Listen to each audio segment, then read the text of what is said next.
नमस्कार पेंशनर्स मित्रों।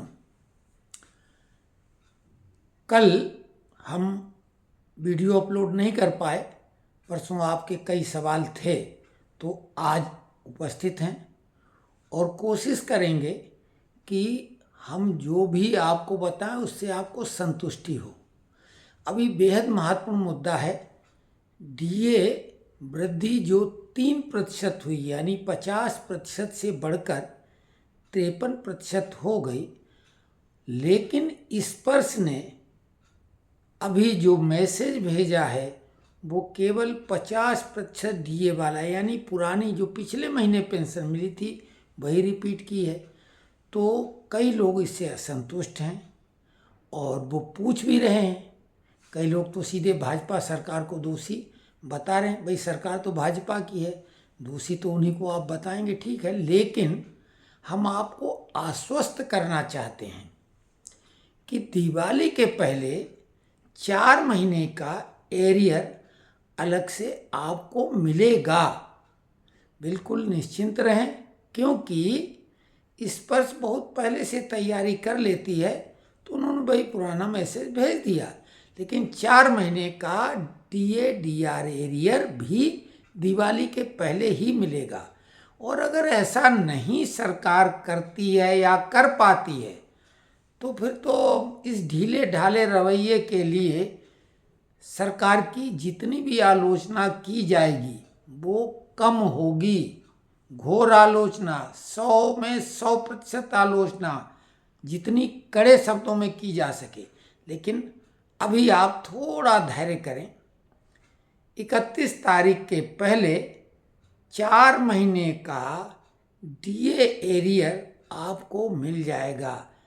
तो यानी 12% अगर आप बेसिक पेंशन का अपना मान लेंगे तो एक तो ये मुद्दा हो गया कि दिवाली के पहले 3% महंगाई भत्ता जो बढ़ाया गया था उसका भुगतान निश्चित हो जाएगा। एक सवाल सुगन सिंह जी का था, वो कुछ कन्फ्यूजन हमें हो गया था, हमने कुछ और जवाब दिया था, गड्ढमड्ढ हो जाता कई बार, दिमाग में कुछ का कुछ चलता है। तो उन्होंने बोला कि भाई हमने तो नोशनल इंक्रीमेंट के बारे में सवाल किया था और वो 31 मई 2008 को सेवानिवृत्त हुए थे और बोले क्या हमें नोशनल इंक्रीमेंट मिलेगा और अगर मिलेगा तो हमें क्या करना होगा। तो सुगन सिंह जी आपको बताएं, थोड़ा सा बताने में अच्छा तो नहीं हमें लग रहा है, खेद के सहित बताएंगे कि चूंकि आप मई महीने में रिटायर हुए हैं और मई महीने में रिटायर होने के लिए आपको ये इंक्रीमेंट नहीं मिलेगा, क्योंकि यही अगर जून में रिटायर हुए होते आप 30 जून को, तब आप उसके हकदार होते। और जैसा कि आप छठवें पे कमीशन वाले हैं तो छठवें पे कमीशन में तो जून में ही रिटायर वालों को एक इंक्रीमेंट की बात है, क्योंकि सभी का इंक्रीमेंट जुलाई से ही लगता था। तो ये आपके मामले में, इसलिए आप निश्चिंत रहें, कोई चिंता ना करें। आपका कोई मामला नोशनल इंक्रीमेंट से संबंधित है ही नहीं झमेला, तो आप टेंशन फ्री हो जाएं। धीरेन्द्र श्रीवास्तव जी ने एक तकलीफदेह बात कही। अच्छे व्यक्ति हैं, वो सजग हैं, लेकिन अब तमाम जो बातें चर्चा हम कर चुके थे उसके बावजूद अब क्या कहें, देखिए तमाम तरह के नेता हैं, तमाम तरह की एसोसिएशन है। अब उनकी जो पेंशनर्स एसोसिएशन है, 1500 रुपये 2 महीने पहले उनसे लिए गए थे और उसके बाद अब 3000 रुपये मांगे जा रहे हैं, जो कि उनका केस नोशनल इंक्रीमेंट का है और 40 लोग ग्रुप में शामिल हैं। जबकि हमने जो बताया था, 2 वकील हाई कोर्ट के और वही कैट का भी काम करते हैं, तो उन लोगों ने ये बोला था कि 30,000 रुपये में अगर 10 लोग होंगे तो 3,000 रुपये का खर्चा लगेगा। यहाँ तो 40 लोग हैं तो वो 1500 लिए थे, उस समय तो बहुत ठीक लग रहा था। लेकिन अब जो है वो तो बहुत बात हो गई। वहाँ तो 30,000 10 लोगों में 3-3 होता, तो यहाँ तो 40 लोग हैं। वो तो फिर 1,000 रुपये आना चाहिए था, या चलिए मान लिया 2,000 आते। ये तो निश्चित तौर से वो पेंशनर्स एसोसिएशन, हम ये नहीं कह रहे हैं वो ठग रहे हैं, लेकिन उन्होंने या तो गलत वकील कर लिया है, या फिर उस एसोसिएशन में कुछ लोग अपना व्यक्तिगत लाभ भी देख रहे हैं। साफ तौर से जाहिर हो रहा। हालांकि ये सीधा आरोप नहीं लगा सकते, क्योंकि हमें बिल्कुल उसके बारे में मालूम नहीं है कि उन्होंने कौन सा वकील कर लिया, क्योंकि हो सकता है वकील इतना महंगा हो, वो ऐसा कर रहा हो। तो इसीलिए हमने बोला वकील को सोच समझ के करो। अब चूंकि अब आप तो आगे बढ़ चुके हैं, अब तो पीछे लौटने की गुंजाइश ही नहीं रही, तो हम अब कुछ इस मामले में क्या टिप्पणी करें। लेकिन हाँ, ये तो वाकई में कमाई पे उतारू हैं, जो आपने बोला शब्द है, पहली नज़र में सही ही लग रहा है। तो श्रीवास्तव जी अब यही तो बोलते हैं कि सावधानी बरतने की आवश्यकता है वकील और डॉक्टर के मामले में। डॉक्टर भी इलाज करने में, कुछ डॉक्टर ऐसे होते हैं जो मरीज को अपना ऐसा ग्राहक मानते हैं कि जितना नचोड़ सको तो नचोड़ो, बीमारी ठीक करने के बजाय बढ़ाते हैं, फिर ठीक करते हैं, वगैरह वगैरह। ऑपरेशन की आवश्यकता नहीं, ऑपरेशन कर देते हैं। ऐसे वकील भी करते हैं। अच्छे और बुरे दोनों तरह के लोग होते हैं। हमें कोशिश करना है कि जांचा परखा किसी भरोसेमंद व्यक्ति से उस वकील का ट्रैक रिकॉर्ड हमें पता करना चाहिए। तो अब तो कुछ इसमें नहीं संभव, क्योंकि आप तो 4,500 रुपये पर हेड दे चुके हैं, 40 लोगों का ग्रुप, बहुत ज़्यादा पैसा, बहुत ज़्यादा। JR सिंह जी ने बोला है कि 18 महीने का DA एरियर अगर बीजेपी नहीं दे रही तो इसका तो बाइकाट होना चाहिए। भाई बाइकाट कहाँ करोगे, सरकार तो 5 साल के लिए केंद्र में बन गई है। अब बाइकाट करने का क्या मतलब, सरकार का बाइकाट तो आप वोटिंग की बात अगर कर रहे हैं तो वो तो हाथ से निकल गया पावर। भाई बाइकाट करने से काम नहीं चलेगा, यही सरकार पर दबाव बनाने की आवश्यकता है। अपनी शक्ति सामर्थ्य हम सब लोग मिलकर सोशल मीडिया पर लगाएं। श्रमिक नेताओं और जो लोकसभा के सदस्य या राज्यसभा के सदस्य हैं यानी सांसद, उन तक पहुंच बनाएं, उनसे बोलें, वो प्रश्नकाल में प्रश्न उठाएं, तो यही हो सकता है। और एक सांसद तक तो आज के दौर में हर व्यक्ति की पहुंच हो सकती है। निरंजन सिंह जी 80 वर्ष वाले सीनियर सिटीजन, क्या हम लोगों में मोस्ट सीनियर सिटीजन जो वो है, वो वरिष्ठतम सीनियर सिटीजन है हम लोगों में, और उन्होंने 20% जो पेंशन मिलनी है 80 साल की आयु वाली, वो उनको अभी नहीं मिली है। तो वो बोल रहे हैं कि 1 मार्च 2024 को वो 80 साल की उम्र में प्रवेश कर गए हैं और उनको नहीं मिली है, क्या कोर्ट जाएं। तो देखिए सिंह साहब जी, सरकार तो 15 साल के बाद ही देती है, ये तो सही है, और ऐसा हम लोग लिखा पढ़त में हैं कि वही सरकार के आदेश हैं। लेकिन कोर्ट में पहले जज लोगों को गुवाहाटी और चेन्नई हाई कोर्ट ने जो आदेश दिया था, जज गए थे उन्हीं के लिए था, तो वो तो उनने अपने लिए कर लिया। उसके बाद 1991 में सेवानिवृत्त हुए जबलपुर मेडिकल कॉलेज, जिसका नेताजी सुभाष चंद्र बोस मेडिकल कॉलेज नाम है, जबलपुर हाई कोर्ट में डीन साहब गए तो उनके पक्ष में भी फैसला आ गया।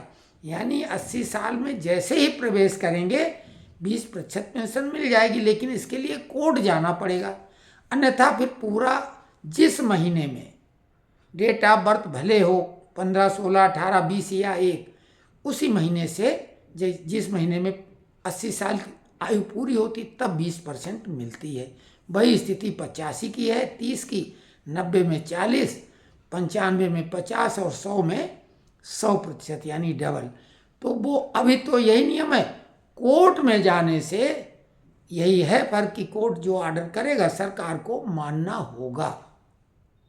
तो अब ये निर्णय आपको लेना है कि आप कोर्ट अगर जा सकते हैं तो जाएं, और अगर कोई आपको ज़्यादा वो नहीं है तनाव, तो फिर आप जो है इंतज़ार करें, वो तो मिल ही जाएगा।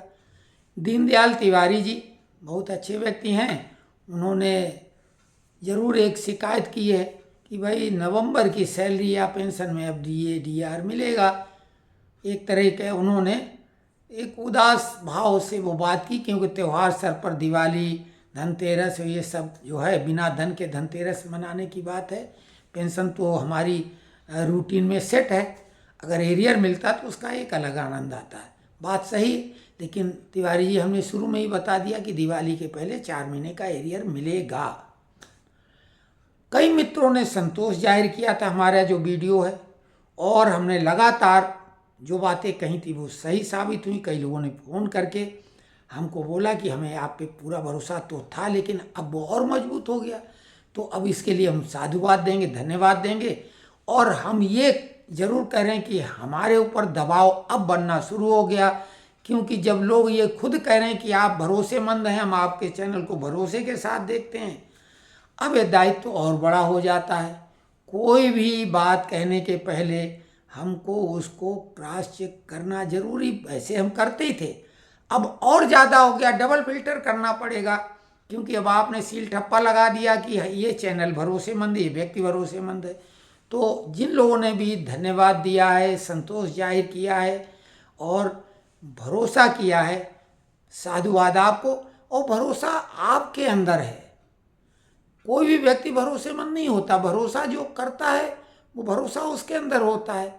हम तो पूरी कोशिश ये करते हैं कि सही बात कहें, लेकिन बोल चाल में कई बार ऐसा होता है कि बात तो हम कुछ कहना चाहते हैं, भाव कुछ और निकलता है हमारी बात में, क्योंकि हम कोई रिकॉर्डेड या सामने लिख पढ़ के बात नहीं करते हैं, सीधे सीधे करते हैं।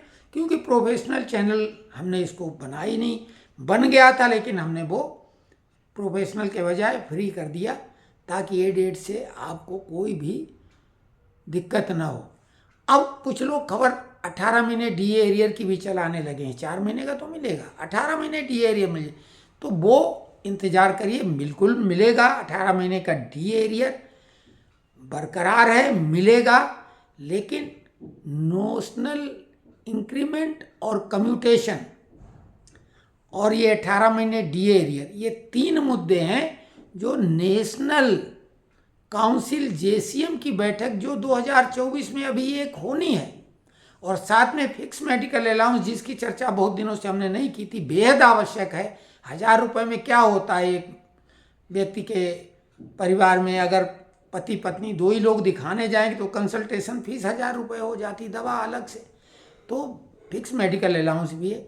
ये मामले नेशनल काउंसिल जेसीएम की बैठक में इस बार हल हो जाएंगे, ऐसी हम उम्मीद इसलिए करते हैं क्योंकि श्री शिव गोपाल मिश्रा जो कि सबसे बड़े नेता हैं श्रमिक संगठनों के, रेलवे के, क्योंकि रेलवे सबसे ताकतवर है नेताओं के मामले में, उन्होंने प्रधानमंत्री ने जो यूपीएस योजना लागू की उसकी उन्हें सराहना की, एक्सेप्टेंस अपना दिया।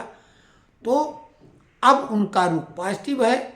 अगली नेशनल काउंसिल की बैठक का बाइकाट नहीं किया जाएगा, मामलों का डिस्कशन होगा, और एआईडीएफ के जनरल सेक्रेटरी श्री कुमार जी ने भी दोनों मामले उठाए, और 2 मामले कौन सा, कम्यूटेशन का और नोशनल इंक्रीमेंट का, और साथ में 18 महीने डी एरियर। तो इसके बारे में ये तीनों मुद्दे बहुत हम लोगों के लिए बड़े हैं। 2 मामले कोर्ट में पहुंच गए हैं, नोशनल इंक्रीमेंट में जीत भी चुके हैं, लेकिन एसएलपी की वजह से फिर वो अभी होल्डिंग पे चला गया है। तो जिन लोगों को भी केस करना है तो धीरेन्द्र श्रीवास्तव जी से सीख लेते हुए कोई भी वकील खुल के बातें करें, ग्रुप में है तो फीस की बात करें। जबलपुर हाई कोर्ट से अगर या कैट से संबंधित है तो हमारे सिंह साहब, जेबी सिंह साहब हैं, वो 5000 रुपये में इंडिविजुअली केस करते हैं। ग्रुप बड़ा होगा तो फीस और कम कर देंगे।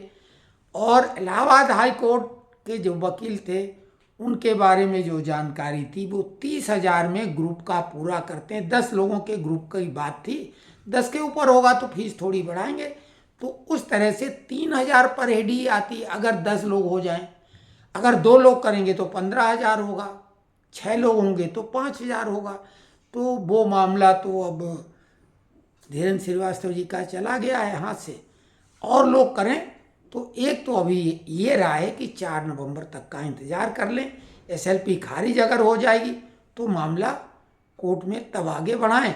अगर अभी कोर्ट केस करेंगे तो मई 2023 से ही एरियर मिलेगा और उसके बाद पहले का नहीं मिलेगा। और आप तो अपने डिपार्टमेंट को प्लेन एप्लीकेशन में अप्लाई करो उस हवाले को देके, क्योंकि उसमें जो अप्लीकेंट शब्द है हमारे हिसाब से वो आवेदक होता है और कोर्ट में पटिशनर होता है। तो आवेदनकर्ता को जो वो आवेदन करेगा उसके लिए वही डेट होगा जिस तारीख को वो आवेदन करेगा। कोर्ट में जो जाएगा उसको मई से मिलेगा। तो ये दो फर्क हैं। लेकिन अगर एसएलपी खारिज हो जाती है 4 नवंबर को, या कर्मचारियों का जो सुप्रीम कोर्ट का पहले का जजमेंट है वही बरकरार रखा जाता है, तो एरियर भी मिलेगा जब से आप रिटायर हुए। तो बहुत सारे मामले लेकिन नेशनल काउंसिल की मीटिंग जो कि 2024 में ही होनी है, दिसंबर में होगी, उसमें कई मामले सुलझ जाएंगे ऐसी पूरी उम्मीद है। आप सभी को अग्रिम धनतेरस की और छोटी दिवाली बड़ी दिवाली की शुभकामनाएं। लक्ष्मी माता की कृपा भरपूर आप पर बनी रहे। और धनतेरस स्वास्थ्य प्रदाता धन्वंतरी जी की जन्म जयंती है, तो आप सब लोग स्वस्थ रहें, मस्त रहें और खूब वैभव संपन्न बने और अपनी पीढ़ियों को विरासत में खूब धन दौलत दे के ही जाएं। यही शुभकामनाएं हैं। बहुत बहुत दिवाली की शुभकामनाएं।